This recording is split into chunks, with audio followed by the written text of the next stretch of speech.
हाँ तो प्यारे मित्रों, आज की क्लास में आपका बहुत बहुत स्वागत है। 6-7 लेक्चर हम पढ़ चुके हैं केमिस्ट्री के, विलयन के। आज है हमारा अगला लेक्चर, तो चलिए शुरू करते हैं।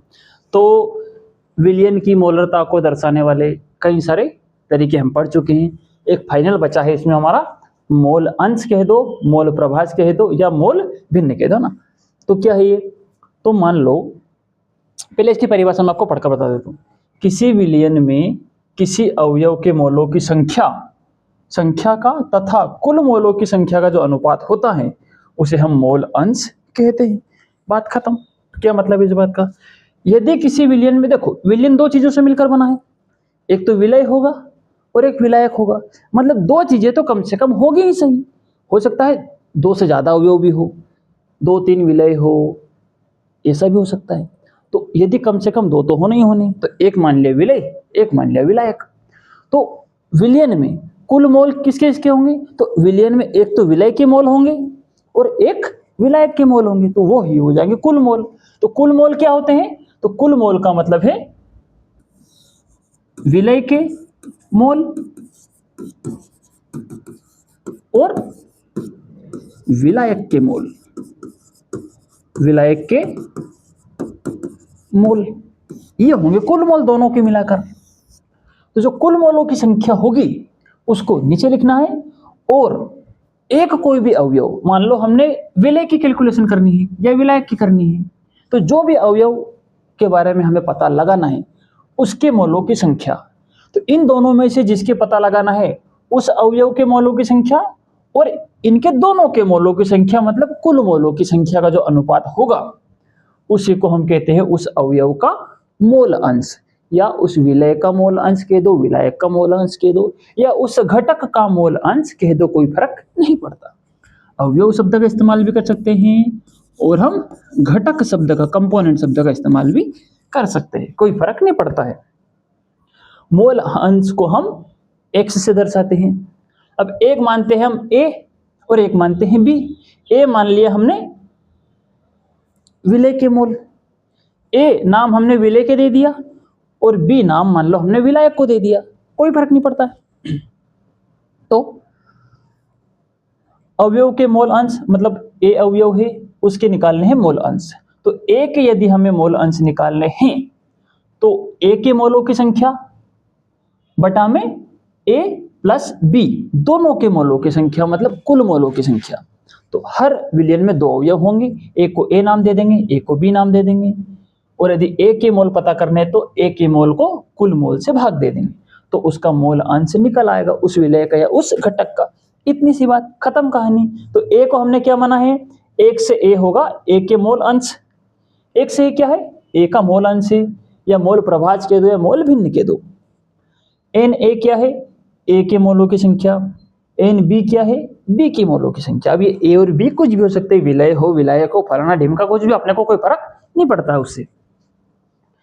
तो a के निकालने हो तो ये फॉर्मूला, और यदि हमें b के मोल अंश निकालना हो तो यहाँ पे b लिख दो और ऊपर b लिख दो, नीचे सेम रहेगा।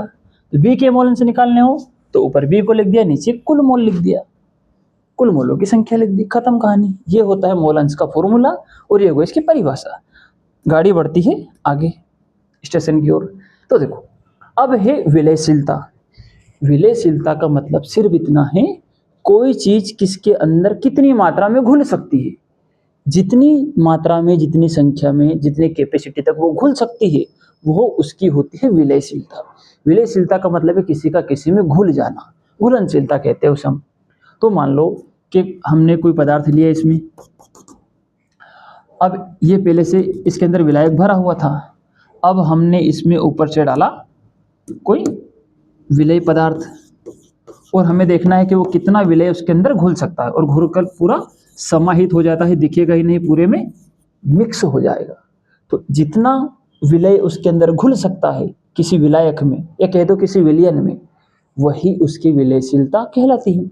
मान लो और ज्यादा डाले गए, और ज्यादा डाल गए, और अब वो घुल ही नहीं रहा है उसमें, वो बिल्कुल अलग बिखर रहा है, दिख रहा है स्पष्ट रूप से कण, तो मतलब विलयशीलता की कैपेसिटी पूरी हो गई, अब और ज्यादा उसमें विलय नहीं हो सकता। तो परिभाषा कैसे लिखेंगे इसकी? तो किसी निश्चित ताप पर, तापमान क्या होना चाहिए? स्थिर, ऐसा नहीं कि गर्म करे जा रहे हो, गर्म करते जाओगे तो विलयशीलता आमतौर पर बढ़ती जाती है। तो हमें किसी फिक्स टेम्परेचर पर इसको कैलकुलेट करनी है। तो किसी निश्चित ताप पर यदि 100 ग्राम विलायक हमने ले लिया, तो उस 100 ग्राम विलायक में घुलने वाले किसी भी ठोस पदार्थ की वह मात्रा जो विलयन को संतृप्त कर दे, विलयन को संतृप्त कर दे कि किसी विलायक के अंदर, ये कोई विलायक पहले था, विलायक के अंदर हमने इतना विलय डाला, इतना विलय डाला कि बस अब विलायक के अंदर हम और विलय नहीं डाल सकते, अन्यथा वो घुलेगा नहीं, विलयन नहीं बनेगा। तो इतना विलय डाला, इतना विलय डाला कि विलयन संतृप्त हो गया। संतृप्त हो गया मतलब उसका पेट भर गया, बस अब और उसके अंदर घुल नहीं पाएगा। तो पदार्थ की वो मात्रा जो विलयन को क्या कर दे, संतृप्त कर दे, वह मात्रा उस ताप पर, कौन से ताप पर, कोई भी निश्चित ताप हो, तो उस ताप पर उसको, उस मात्रा को हम उस ठोस पदार्थ की विलयता कहते हैं कि यह ठोस पदार्थ जितना हमने ऊपर से डाला, बस अब ये इतना ही विलय हो सकता है, इससे ज्यादा विलय नहीं हो सकता। तो उस निश्चित टेम्परेचर पर वो विलय जितना घुल जाता है, जितनी मात्रा में वो घुल सकता था, उस मात्रा को हम उसी विलय की विलयता कहते हैं। इतना सा मामला और कुछ नहीं। गाड़ी आगे बढ़ती है। गैसों की द्रव में विलयता। द्रव का मतलब होता है पानी जैसी पतली जितनी भी चीजें होती है, जो बहने का गुण जिनमें होता है, जिनको बर्तन से नीचे गिराओ तो वो बहने लगती है, उनको हम कहते हैं द्रव। जैसे कि पानी, दूध, पेट्रोल, डीजल, तेल, ये सारी चीजें द्रव कहलाती है। अंग्रेजी में इनको हम लिक्विड कहते हैं। अब इन द्रव के अंदर कौन घुलना चाहिए, गैस। तो गैस को किसके अंदर घुलने की बात हो रही, विलयता। मतलब कितनी कितनी गैस, मतलब गैस कितनी संख्या में, कितनी मात्रा में, कितनी कैपेसिटी के साथ द्रव में घुल सकती है। तो यदि गैस, कोई भी गैस है और वो किसी द्रव में घुल रही है, ज्यादा घुल रही है, तो हम कहेंगे कि गैस की विलयता द्रव के अंदर ज्यादा है। और कोई द्रव है उसके अंदर कोई गैस घुल ही नहीं पा रही है, तो हम कहेंगे कि इस द्रव के अंदर गैस की विलयता बहुत कम है या ना के बराबर है। देखिए मामला ऐसे समझते हैं हम। कोई द्रव है, ये मान लो जल है, उस बर्तन में हमने ऊपर से डाल दी गैस डाल दी और ऊपर से लगा दिया ढक्कन या पिस्टन लगा दिया, ऐसे ऊपर से हल्का सा वजन रख दिया। अब इसमें पानी भरा हुआ था यहां तक, सिर्फ कहां तक भरा हुआ था,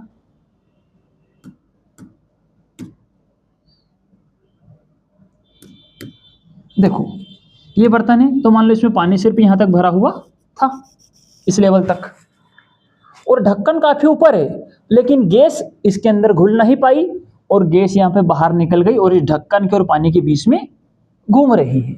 मतलब ये इसके अंदर कम घुली, थोड़े बहुत अणु घुल गए हैं लेकिन ज्यादा या पूरी तरह से नहीं घुली हुई है। मतलब इसकी विलयता भी क्या है, कम है। ये इसके अंदर, ये गैस पानी के अंदर कम घुली हुई है।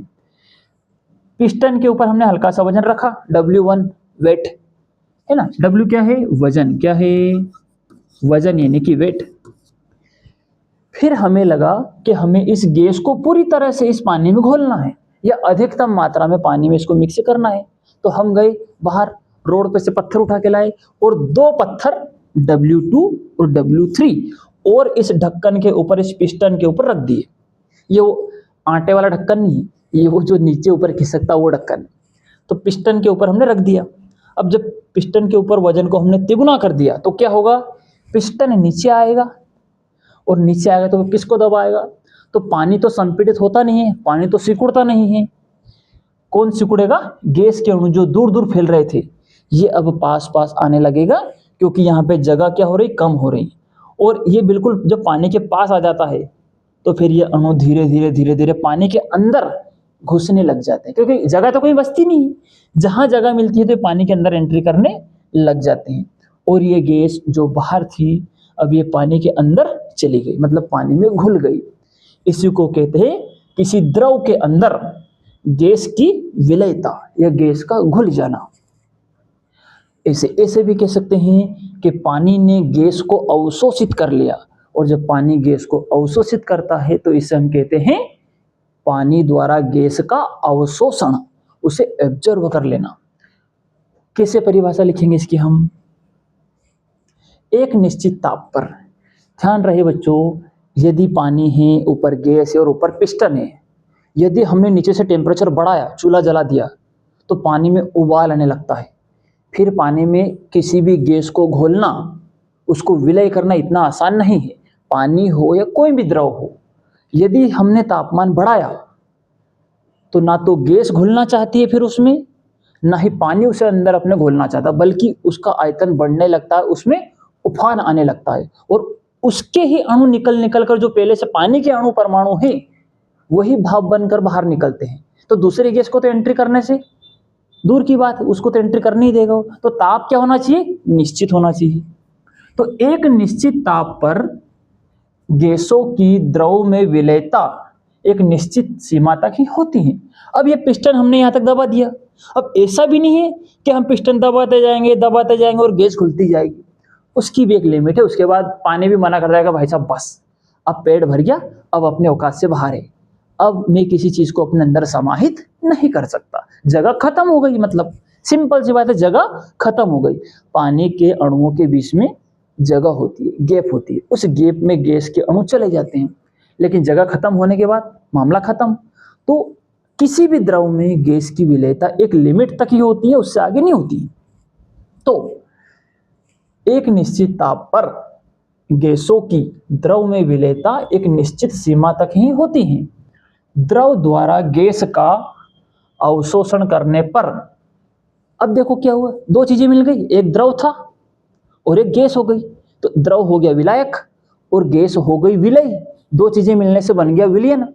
तो द्रव के अंदर गैस मिल गई तो उस विलयन को कहेंगे हम गैसीय विलयन। क्या कहेंगे? गैसीय विलयन। तो अवशोषण करने पर गैसीय विलयन प्राप्त होता है। इसे गैस का अवशोषण भी कह सकते हैं। पानी ने गैस को अवशोषित कर लिया तो इस प्रक्रिया को हम गैस का अवशोषण भी कह सकते हैं। मामला खत्म। गैस क्या है? देखो ऐसा क्यों हुआ कि जैसे ही पिस्टन नीचे आया गैस इसके अंदर घुलती गई।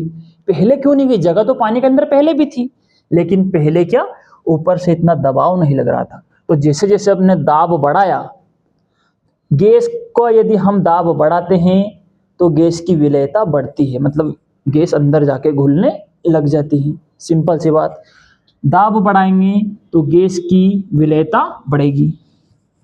पॉइंट नंबर 1,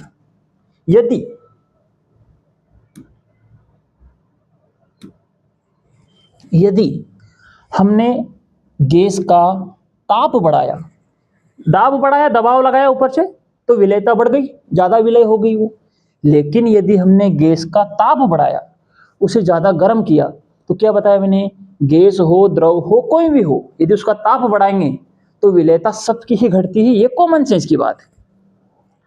तो गैस का यदि ताप बढ़ाएंगे तो विलयता घटेगी, विलयता कम होगी, वो घुल नहीं पाएंगे, जबकि उसके अणु दूर दूर भागेंगे गर्म होकर, उनमें गतिज ऊर्जा आ जाएगी, ऐसे कह सकते हैं। तो ये हो गया हमारा गैस की द्रव में विलयता क्या होती है। जुलूस आगे बढ़ता है। हेनरी का नियम। अब यह सब कर्मकांड देख के हेनरी के दिमाग में आया कि ये गैस कैसे घुलती है, किस वैल्यू के हिसाब से घुलती है, किस हिसाब से नहीं घुलती है। तो इन भाई साहब के दिमाग में आया एक तूफानी आइडिया, है ना। तूफानी आइडिया में शब्द बताऊंगा आपको अगर कहां से आए। तो क्या बताया इन्होंने, क्या नियम दिया इन्होंने, तो इन्होंने सारा अध्ययन, सारे एक्सपेरिमेंट करने के बाद बाहर माइक में आके घोषणा की कि भाई साहब गैस ऐसे ऐसे विलय होती हैं, इतनी इतनी मात्रा में विलय होती हैं। क्या बताया? पहला शब्द इन्होंने बोला कि गैसों की द्रवों में जो विलयता होती है वो गैस के दाब के समानुपाती होती है। मतलब मित्रगणों, बात यह है कि यदि गैस का दाब बढ़ाएंगे तो विलयता बढ़ेगी, दाब घटाएंगे तो विलयता घटेगी। जैसे ही हम पिस्टन ऊपर करेंगे तो ये गैस वापस इस पानी के अणुओं से बाहर निकलकर यहाँ पर इस खाली जगह में आ जाएगी। समानुपाती का मतलब होता है एक को बढ़ाओ तो दूसरा भी बढ़ेगा, एक को घटाओ तो दूसरा भी घटेगा। तो जो विलयता है गैस की पानी के अंदर या द्रव के अंदर, वो दाब के समानुपाती होती है। दाब बढ़ाएंगे तो गैस ज्यादा ज्यादा द्रव के अंदर घुलेगी, मतलब वो उसके दाब के समानुपाती होगी उसकी विलयता। ये बात इन भाई ने बोली। तो द्रव में, मतलब गैस में द्रव की विलयता या गैस में द्रव की विलयता एक ही बात है। तो गैस में द्रव की विलयता गैसों के दाब के समानुपाती होती है। अगला कॉन्सेप्ट क्या दिया उन्होंने, तो देखो इस फॉर्मूले को कैसे लिख सकते हैं हम।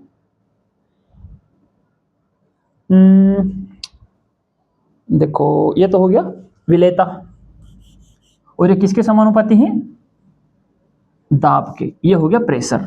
तो ये विलेयता को हमने एक से नाम दे दिया है विलेयता, और ये P को हमने क्या नाम दिया, प्रेशर, है ना, यानी कि दाब, तो उसको P नाम दे दिया, क्या नाम दे दिया, प्रेशर, और ये विलेयता को एक से नाम दे दिया। तो जो विलेयता होगी ये किसके समानुपाती होगी, दाब के समानुपाती होगी। ये बात इन्होंने कही, हमने यहाँ पे लिख दी। अब यदि हमें समानुपात का चिन्ह हटाना है और बराबर का चिन्ह लगाना है, तो फिजिक्स हो, केमिस्ट्री हो, मैथमेटिक्स हो, दुनिया का कोई भी सब्जेक्ट हो, यदि उसमें से समानुपात का चिन्ह हटाते हैं और बराबर का चिन्ह लगाना हो, तो उसके लिए हमें कोई ना कोई स्थिरांक, कोई नियतांक, कोई कांस्टेंट वैल्यू रखनी पड़ती है, जो कि उस समीकरण में उसके एक्सपेरिमेंट से निकल कर आते हैं। तो इस चिन्ह को हटाने के लिए इन्होंने एक स्थिरांक दिया, जिसे हम हेनरी का स्थिरांक कहते हैं। तो समानुपात का चिन्ह हटा, बराबर का चिन्ह लग गया, और वो अपने साथ में लेके आया हेनरी का स्थिरांक। यही है असल में हेनरी का नियम। क्या है मित्रगणों, इसी को हम कहते हैं हेनरी का नियम। खत्म कहानी हेनरी के नियम की। इसमें एक दो बात उसने और भी कही है ना, ये भी अपन याद रख सकते हैं, हालांकि कोई खास काम की चीजें नहीं। तो एक एच क्या है, हेनरी स्थिरांक। वैसे कॉन्सेप्ट नियम यहाँ पे खत्म हो गया उसका, ये उसका फॉर्मूला है जयराम जी की, लेकिन एक दो बातें और हमें पता होनी चाहिए जो हमें आगे काम आएगी। दूसरी बात क्या कही उसने, किसी गैस का वाष्प अवस्था में आंशिक दाब। अब अपन चाहें तो ये वाष्प अवस्था को कोष्टक में भी रख सकते थे। किसी गैस, यदि कोई गैस जम गई है और ठोस हो गई है तो कोई मतलब नहीं है, ये नियम लागू नहीं होगा। और यदि कोई गैस द्रव अवस्था में आ गई है, जैसे उसको ठंडा किया और गैस पानी जैसी हो गई, तो भी ये नियम लागू नहीं होगा। गैस कैसी होनी चाहिए, वाष्प अवस्था में होनी चाहिए, भाप के रूप में होनी चाहिए गैस। तो ये तो याद रखने वाली बात है ना, ये इतनी इंपॉर्टेंट नहीं है। लेकिन मेन रूल क्या है, किसी गैस का आंशिक दाब, लेकिन गैस कौन सी अवस्था में होनी चाहिए, वाष्प अवस्था में होनी चाहिए। इसलिए इसको अपन कोष्टक में भी लिख सकते हैं, इसे कोई समस्या वाली बात नहीं है। तो किसी गैस का आंशिक दाब यानी कि P, आंशिक दाब को क्या दर्शाया हमने, P, उस विलयन में गैस के मोल अंश के समानुपाती होता है ना। तो यहाँ पे हमने कुछ गड़बड़ कर दिया मुझे लग रहा है, ये विलेयता नहीं, इसको हमने मोल अंश नाम दिया, 100 को तो हमने मोल अंश माना है ना। ठीक है, मैं देखता हूँ इसको विलेयता को क्या नाम देंगे।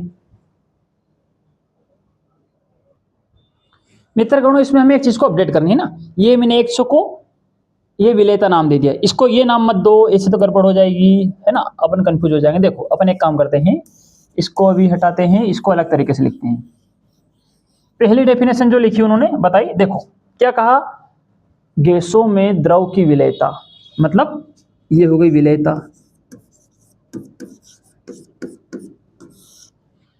गैसों के दाब के समानुपाती होगी, मतलब विलेयता किसके समानुपाती होगी, दाब यानी कि प्रेशर के समानुपाती होगी। ये हो गया उनका पहला कॉन्सेप्ट की पहली बात। अब जो उन्होंने दूसरी बात कही है कि किसी गैस का जो आंशिक दाब है P, है ना, वो उस गैस के मोल अंश यानी कि X के क्या होगा, समानुपाती होगा। मोल अंश अभी मैंने आपको बताया, किसी विलयन में विलय और विलायक दोनों के मोल होंगे, तो विलय के मोल की संख्या बटा में विलय और विलायक दोनों के मोल की संख्या के अनुपात को हम कहते हैं मोल अंश, जिसको हम X से दर्शाते हैं। ये रहा, कोई ज़्यादा दूर नहीं गई कहानी, अभी की बात है, जस्ट ये X, मोल अंश को कहाँ से दर्शाते हैं हम, X से।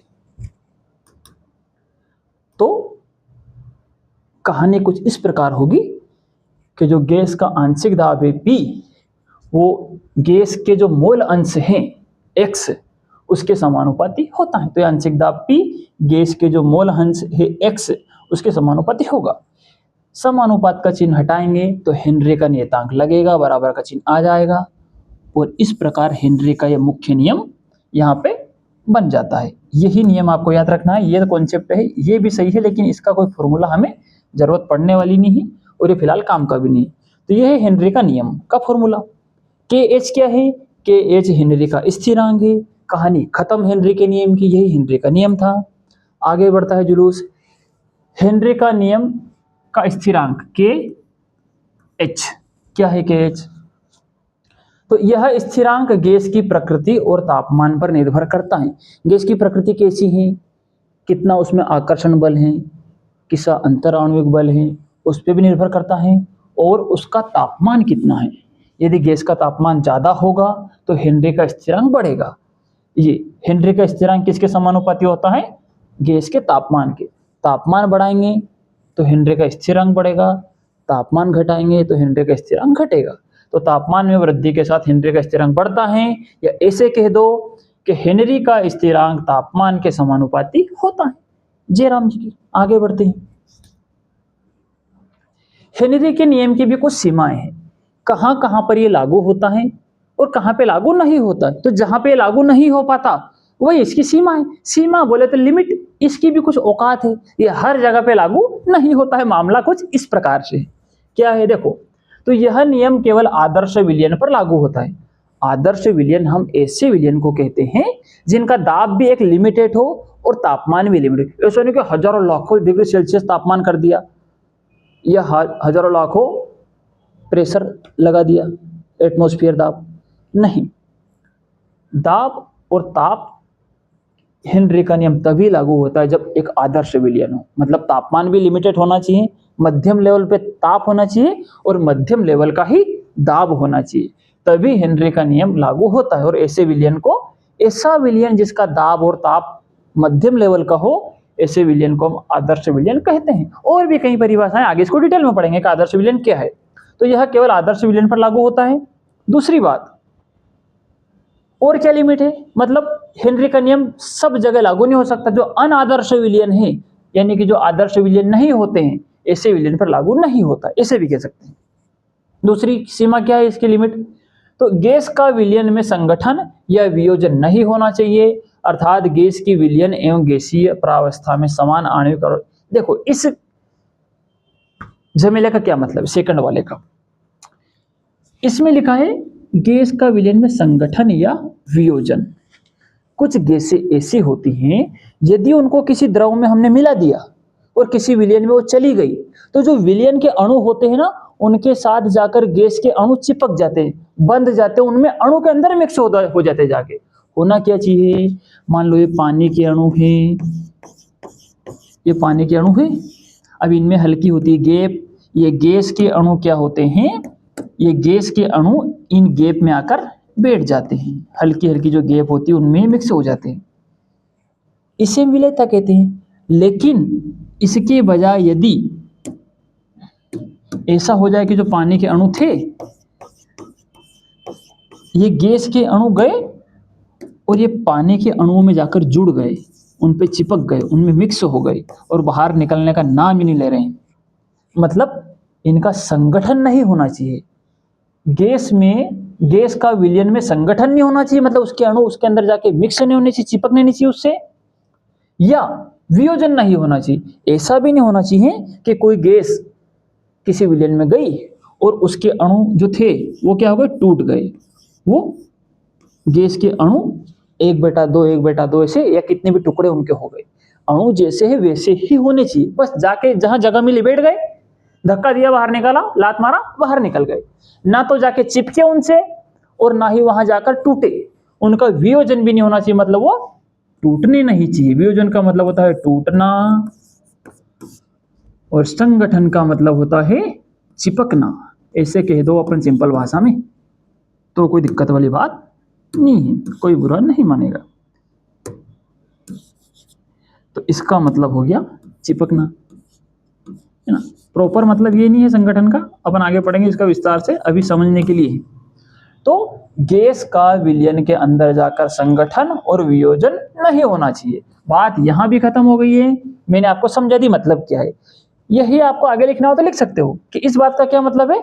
इस बात का मतलब है कि गैस की विलयन अवस्था एवं गैसीय अवस्था में समान आणविक अवस्था होनी चाहिए, यानी कि गैस वाली अवस्था में जब वो रहे और वो विलयन की अवस्था में जब जाए, ये तो गैस वाली अवस्था और ये तो गैस की विलयन वाली अवस्था और उसकी गैसीय प्रावस्था, अवस्था प्रावस्था एक ही बात है। उन दोनों अवस्थाओं में गैस की जो आणविक अवस्था है, गैस के जो अणु हैं, वो समान आणविक अवस्था में होनी चाहिए। उनके अणुओं में कोई बदलाव नहीं आना चाहिए, अणु टूटने नहीं चाहिए, ये अणु किसी दूसरे अणु के साथ जाकर जुड़े नहीं चाहिए, ये इस बात का मतलब है। तो बारात बढ़ती है आगे, हेनरी के नियम के अनुप्रयोग। अब हेनरी भाई साहब देखे तो चले गए, लेकिन ये हेनरी का नियम हमारे जीवन में कहाँ कहाँ हमें काम आता है, कहाँ कहाँ इसके एप्लीकेशन है, इसके अनुप्रयोग, मतलब ये कहाँ कहाँ प्रयोग में आता है। सिंपल सी बात, हमारी जिंदगी में कारखानों में से लेकर तो किसी भी क्षेत्र में इस नियम का प्रयोग कहाँ कहाँ पे होता है, उसी को हम कहते हैं अनुप्रयोग। इस बात का ध्यान रहे, फिजिक्स में, केमिस्ट्री में, मैथमेटिक्स में जहां जहां भी आएगा इस शब्द अनुप्रयोग, तो समझ जाना कि इन चीजों का प्रयोग दैनिक जीवन में कहाँ कहाँ होता है, बस इतनी सी बात। तो हेनरी का नियम की जरूरत कहाँ कहाँ पड़ती है हमें, तो जो कार्बनिक पेय पदार्थ होते हैं उनके उत्पादन में, रक्त में घुली गैसों के विनिमय में, बहुत ऊंचाई पर, जलीय जीवन में, गहरे समुद्र में गोताखोरी में। हम अपन इसको एक एक बात को डिटेल में समझते हैं। परीक्षा में 2 नंबर, 3 नंबर, 4 नंबर में सवाल टपक सकता है। 4 नंबर में तो कम आता है, 2 नंबर में आ सकता है, आया है कई बार, 2-3 नंबर में पूछा जाता है कि ऐसा क्यों। तो हम बताएंगे कहानी। पहला पॉइंट था कार्बोनिकृत पेय पदार्थों के उत्पादन में। पेय पदार्थ मतलब पीने वाले पदार्थ हैं, ऐसे पदार्थ जिनके अंदर कार्बन डाइऑक्साइड गैस घुली होती हैं, ऐसे पदार्थों को हम, मतलब ऐसे पदार्थ जिनको हम पीते भी हैं और वो पेय पदार्थ भी हैं और उनके अंदर कार्बन डाइऑक्साइड गैस भी घुली हुई होती है, ऐसे पदार्थों को हम कार्बोनिकृत पेय पदार्थ कहते हैं। और ऐसे पदार्थों के उत्पादन में, मतलब उनका प्रोडक्शन करने में, जब उनको फैक्ट्री में, दुकान में, कहीं भी हम बनाते हैं, तो उनके उत्पादन करने में, उनको बनाने में इस हेनरी के नियम का प्रयोग किया जाता है। कैसे, तो जैसे कोई भी मीठा पेय पदार्थ बनाना हो, जैसे कि कोल्ड ड्रिंक्स हो गई, कोको कोला हो गई, ये सब वगैरह वगैरह, तो मीठे पेय पदार्थ बनाने में, सोडा वाटर बनाने में, बियर बनाने में, जो कि शराब होती हैं, आपने देखा है ना, समझाऊं देखो मैं कैसे।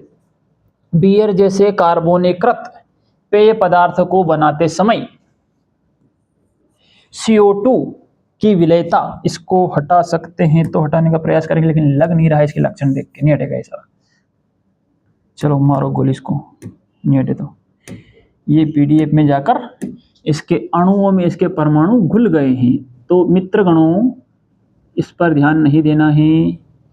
ये व पेय की मात्रा है विलयता, है ना, वो 2 वहां का था, ये उठकर यहां आ गया है। तो मीठा पेय पदार्थ हो, सोडा वाटर हो, बियर हो, ऐसे कार्बनिक पेय पदार्थों को बनाते समय CO2 की विलेयता बढ़ाने के लिए उच्च दाब का उपयोग किया जाता है, और ये दाब का नियम दिया हेनरी के नियम से। अब मैं आपको समझाता हूँ असल में होता क्या है। आपने IPL का फाइनल मैच कभी देखा हो, और लास्ट में जो टीम ट्रॉफी जीतती है, या क्रिकेट का हो, फुटबॉल का हो, किसी भी खेल का हो, या कोई पार्टी देखी हो, तो उसमें लोग एंड में जब सेलिब्रेशन करते हैं तो बियर की बोतल को पहले तो इसे जोर जोर से हिलाते हैं और फिर उसका ढक्कन खोल देते हैं। तो पहले जितना उसको जोर से हिलाया जाता है और जैसे उसका ढक्कन खोला जाता है, तो उसमें से बियर को जैसे यूँ करते हैं ढक्कन खोल के, तो उसमें से तेजी से बियर, जो अंदर शराब भरी होती है, वो तेजी से बाहर निकलती है। क्यों निकली बच्चों?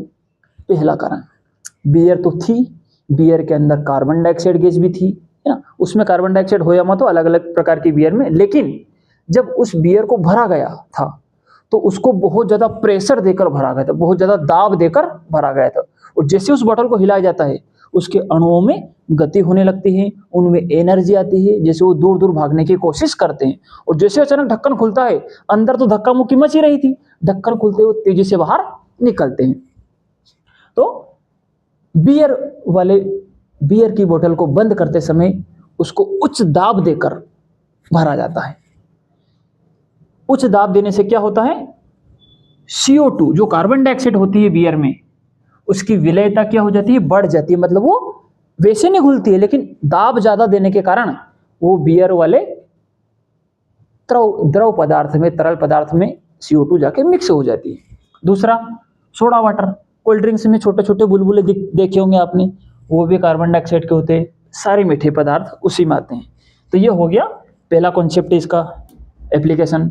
दूसरा उपयोग क्या है इसका, रक्त में घुली, अरे ये खुली कैसे रह गया, मैंने इसको गुली लिख दिया था, फिर भी रह गया घुली है ना। घा घड़ी का है मित्रों, ध्यान रहे। ये तो वो रीएंडमेंट हो जा रहा है। चलो तो हम इसको कुछ अलग ट्राई करते हैं। रक्त में घुली, ऐसे कर लो, है ना। तो रक्त में घुली गैसों के विनिमय में, क्या मतलब इस बात का, आइए ट्राई करते हैं। तो श्वास के द्वारा अंदर ली गई ऑक्सीजन का आंशिक दाब उच्च होता है।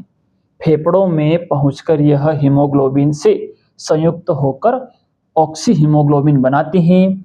ऊतकों में ऑक्सीजन का आंशिक दाब तुलनात्मक रूप से कम होता है, अतः ऑक्सी हीमोग्लोबिन से ऑक्सीजन मुक्त होकर कोशिका सक्रियण के लिए उपलब्ध हो जाती है।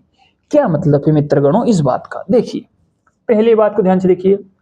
श्वास के द्वारा जो अंदर ली जाती है ऑक्सीजन, अंदर जो वायु हम अंदर लेते हैं, उस वायु में ऑक्सीजन का आंशिक दाब बहुत ज्यादा रहता है। जो हवा हमने अंदर खींची उसके अंदर ऑक्सीजन भी जाती है, तो उसका आंशिक दाब क्या होता है, उच्च होता है।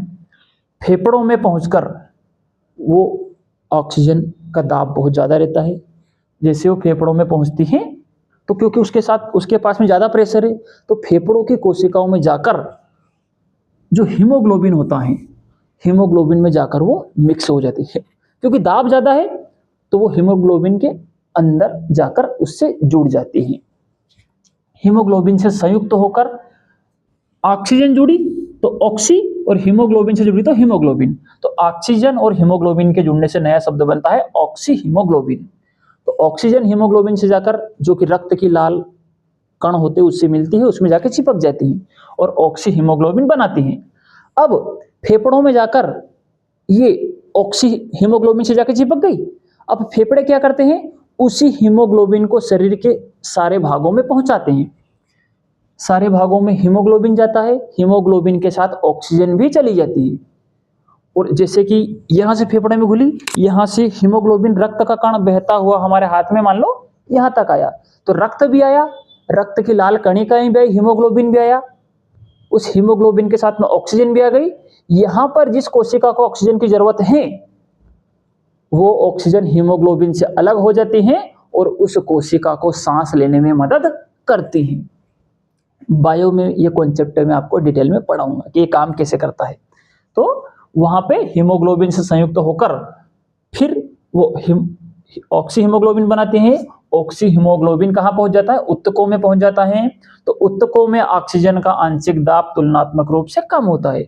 अब फेफड़ों में तो आंशिक दाब ज्यादा था ऑक्सीजन का, अब वो हीमोग्लोबिन के द्वारा बहती हुई चली गई ऊतकों में, कोशिकाओं में, शरीर के दूसरे भागों में। और ऊतक के अंदर शरीर के दूसरे भाग के जो टिश्यू होते हैं उनमें इतना ऑक्सीजन का दाब नहीं होता है, वहां पे दाब कम होता है। अब जैसे दाब कम हुआ तो वो वापस बाहर निकल जाती है और कोशिका को सांस लेने में मदद करती है। तो ऑक्सीजन का आंशिक दाब क्या लिखा था, ऊतकों के अंदर ऑक्सीजन का आंशिक दाब फेफड़ों की तुलना में कम होता है, अतः ऑक्सी हीमोग्लोबिन से ऑक्सीजन बाहर निकल जाती है, उससे मुक्त हो जाती है और कोशिका सक्रियण के लिए उपलब्ध हो जाती है। मतलब कोशिका को जो जो भी काम करने हो, उपयोग करने के लिए, सांस लेना हो, एनर्जी बनानी हो, ये उसके लिए कोशिका के काम आने शुरू हो जाते हैं। तो अब ज्यादा कहानी नहीं पढ़ेंगे इसकी, हम वैसे ही बहुत लंबी कर दी, जुलूस आगे बढ़ाया जाता है बहुत ऊंचाई पर। और हेनरी के नियम का कहां प्रयोग, देखो हेनरी ने नियम दिया, अब कोशिकाएं नेचुरल रूप से हेनरी के कॉन्सेप्ट पर ही काम कर रही है। ये प्रकृति का खेल है। और हेनरी के नियम का प्रयोग कहां पे है, वो है बहुत ऊंचाई पर। मुझे लग रहा है कि एक कॉन्सेप्ट छूट गया है ना, जलीय जीवन में, जलीय जीवन वाला रह गया है, ये मैं आपको अगले में समझा दूं, है ना। बहुत ऊंचाई पर, तो बहुत ऊंचाई पर O2 का आंशिक दाब सतह की तुलना में अत्यंत कम होता है। परिणाम स्वरूप पर्वतारोहियों के श्वसन द्वारा उनके रक्त एवं कोशिकाओं में उपस्थित ऑक्सीजन का सांद्रण निम्न हो जाता है। रक्त में ऑक्सीजन की कमी पर्वतारोहियों को कमजोर बना देती है। क्या बात है मित्रों इस बात का? अभी हमने देखा कि यदि हम सामान्य धरती पर ही, किसी पर्वत पर नहीं, धरातल पर ग्राउंड लेवल पे हैं, तो यहाँ पर ऑक्सीजन का आंशिक दाब ज़्यादा है, हवा भी ज़्यादा है और उसका दाब प्रेशर भी ज़्यादा है। वो जैसे हमने सांस में ली, फेफड़ों में गई, और क्योंकि ऑक्सीजन हमने ज़्यादा प्रेशर के साथ ली थी, ज़्यादा आंशिक दाब के साथ ली थी, उसका प्रेशर ज़्यादा था, तो ज़्यादा प्रेशर के कारण वो खून में, रक्त में घुल जाती है और शरीर के विभिन्न भागों में पहुँच जाती है और वहाँ जाकर फिर अलग हो जाती है और कोशिकाओं को सांस लेने में मदद करती है या ऊर्जा बनाने में मदद करते हैं। इंसान सही से जीता है, सांस लेता है, मजे करता है, कोई दिक्कत नहीं। जितनी ऑक्सीजन शरीर के सभी हिस्सों को चाहिए वो मिल रही है। लेकिन जैसे जैसे हम धरती से ऊपर की तरफ, पर्वतों की तरफ जाते हैं, वहाँ पे ज़्यादा हवा नहीं रहती है, ज़्यादा ऑक्सीजन भी नहीं रहती है, ऑक्सीजन कम होती है और ऑक्सीजन का आंशिक दाब भी वहाँ पे कम होता है। तो जैसे ही हमने सांस ली तो ऑक्सीजन अंदर तो गई, एक तो कम मात्रा में गई क्योंकि वहां पे थी कम ऑलरेडी, और कम मात्रा में गई, उसका भी आंशिक दाब क्या था? कम था। आंशिक दाब कम होने के कारण वो ऑक्सीजन हमारे फेफड़ों में जाकर रक्त में ढंग से घुल नहीं पाती है, कम कम मात्रा में वो रक्त में घुलती है। अब जब कम घुलेगी तो वो हीमोग्लोबिन लेके जाएगा उसको, तो जब वो वहां से लेकर ही कम गया है तो वहां उत्तक में जाकर मुक्त भी कम करेगा, तो उत्तकों को, कोशिकाओं को पर्याप्त मात्रा में ऑक्सीजन नहीं मिल पाती है। जब ऑक्सीजन पर्याप्त नहीं मिलेगी तो इंसान फिर एंडे बेंडी हरकतें जाके वहां पे करेगा। मतलब ऐसे बोल दो कि इंसान एक प्रकार से बेंडा हो जाएगा, ना तो उसको कुछ सूझबूझ रहेगी, किधर चलना है, किधर बोलना है, नाक से खून बहने लग जाता है ना, वो कॉन्सेप्ट अलग है इसी पे आधारित। इसी पे नहीं, मतलब वो दाव वाला है, उसको छोड़ो। तो इंसान को पर्याप्त मात्रा में ऑक्सीजन नहीं मिलती है और इंसान बेंडी बेंडी हरकतें करने लगता है, उसको कुछ पता नहीं चलता है, ना तो ठीक से बोल पाता है, ना ठीक से चल पाता है, इंसान सुध बुध खोने लगता है। क्यों? क्योंकि ऑक्सीजन नहीं मिल पा रही पर्याप्त में। तो बहुत ऊंचाई पर O2 का आंशिक दाब सतह यानी कि ग्राउंड लेवल की तुलना में अत्यंत कम होता है।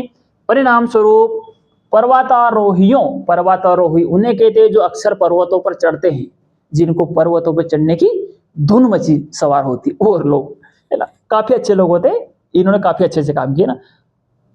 तो पर्वतारोहियों के श्वसन द्वारा, मतलब उनके सांस द्वारा, उनके रक्त एवं कोशिकाओं में उपस्थित ऑक्सीजन का सांद्रण निम्न हो जाता है। सांद्रण मतलब घुलना, वो कम घुल पाती है, सांस द्वारा खून की कोशिकाओं में कम घुल पाती है, जिससे ऑक्सीजन कम मात्रा में हो जाती है। वहां पे रक्त में ऑक्सीजन की कमी होने के कारण पर्वतारोहियों को वो कमजोर बना देता है। अब ऑक्सीजन नहीं मिलेगी तो कमजोर हो जाएंगे वो, एवं वे ठीक से सोचने में भी असमर्थ होते हैं। ये एंडे वेंडे वाली बात अपने को नहीं लिखनी, ऐसे लिखना है वो ठीक से सोचने में असमर्थ होते हैं।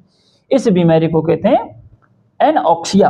एक शब्द है ऑक्सिया, इसी से बना है शब्द ऑक्सीजन, और उसमें लगा दो एन, तो एन का मतलब होता है ना होना या नहीं होना, ऑक्सीजन का ना होना या नहीं होना या कम होना, तो इसे हम कहते हैं एनऑक्सिया, एनऑक्सिया कहा जाता है। बात खत्म।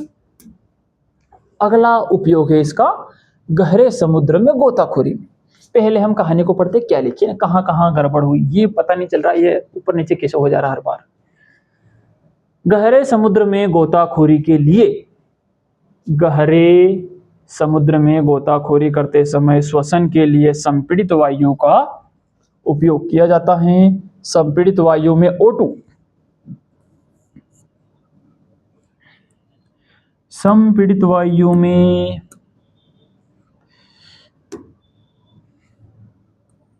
O2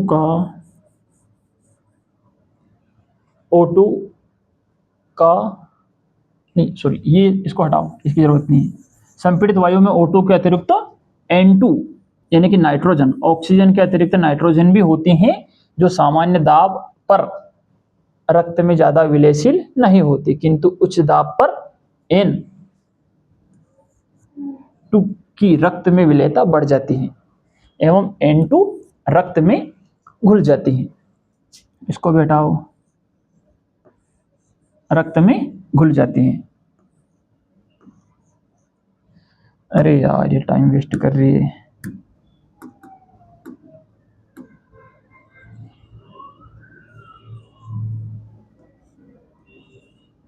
ये रक्त में घुल जाती हैं।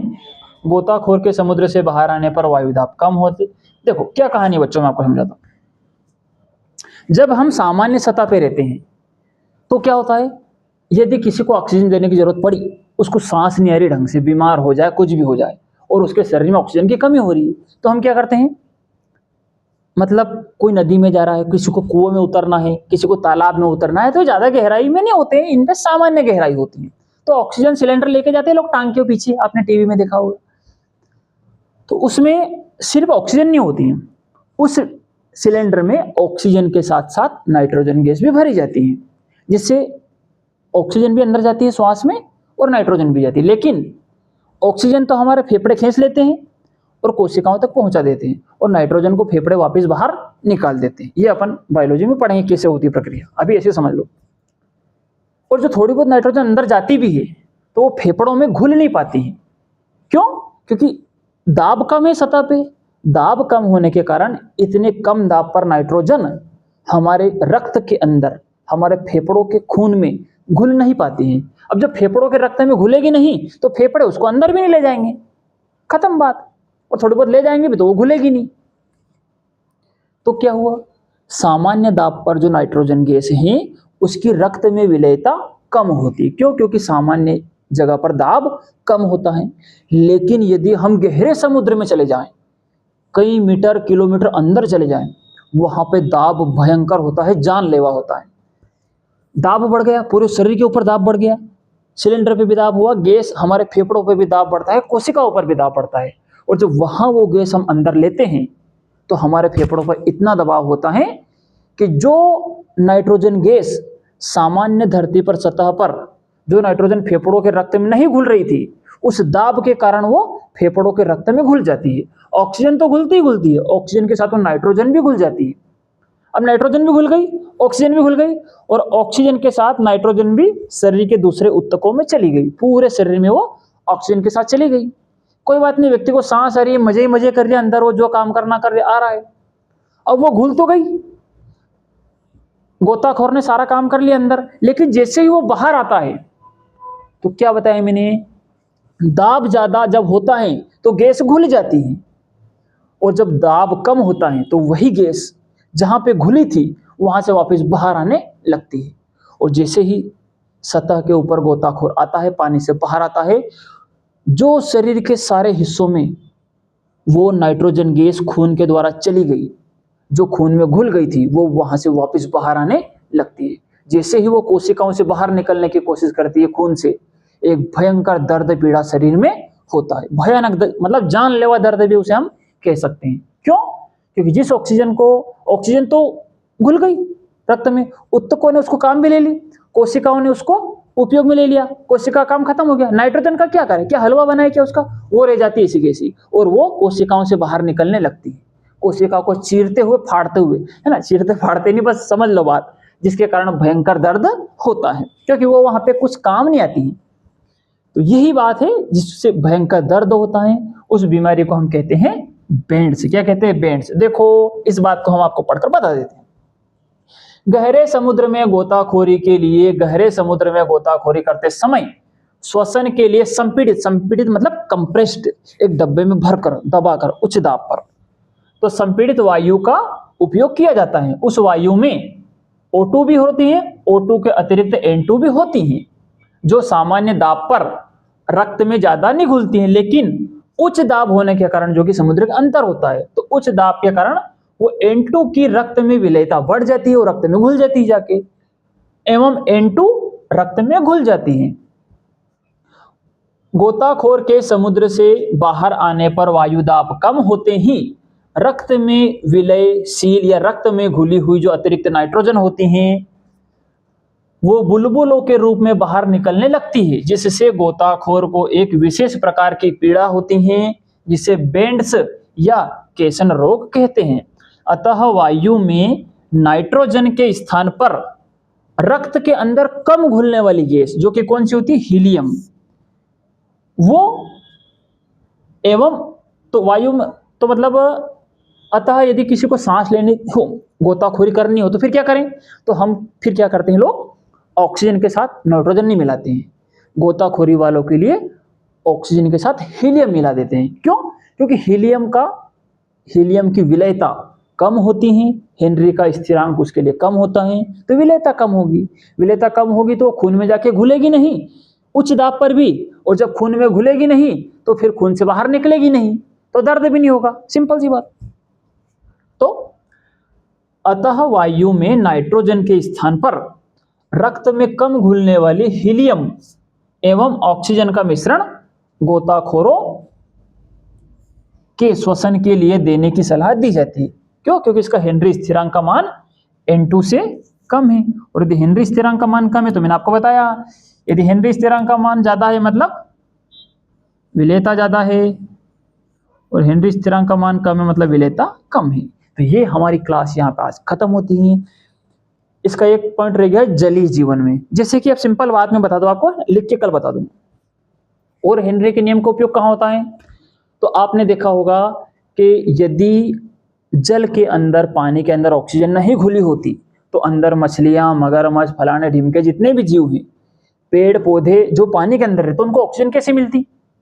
तो मतलब जितना भी जलीय जीवन है उसके अंदर ऑक्सीजन घुली होती है, वो भी हेनरी के कॉन्सेप्ट के हिसाब से ही घुली होती है, जिससे जल का जीवन, पौधों का हो, पेड़ों का हो या जीवों का हो, वो संभव हो पाता है। ऑक्सीजन घुली रहने से वो सांस ले पाते हैं।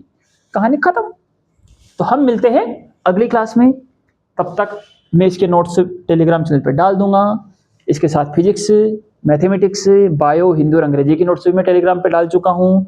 टीचर कुल चैनल पे भी मैंने सारे प्लेलिस्ट बना दी हैं, आप जाके सारे सब्जेक्ट पढ़ सकते हैं। और अपने यार दोस्तों को भी लाइए, बुलाइए। पूरे साल भर में आपको यहाँ पे बिल्कुल फ्री पढ़ाऊंगा, कोई फीस आपसे नहीं ली जाएगी। आपके नोट्स, आपके टेस्ट, टाइम से आपका रिवीजन, सब कुछ एक परफेक्ट बेस की तरह करवाया जाएगा। तो आपका स्वागत है। हम मिलते हैं अगली क्लास में।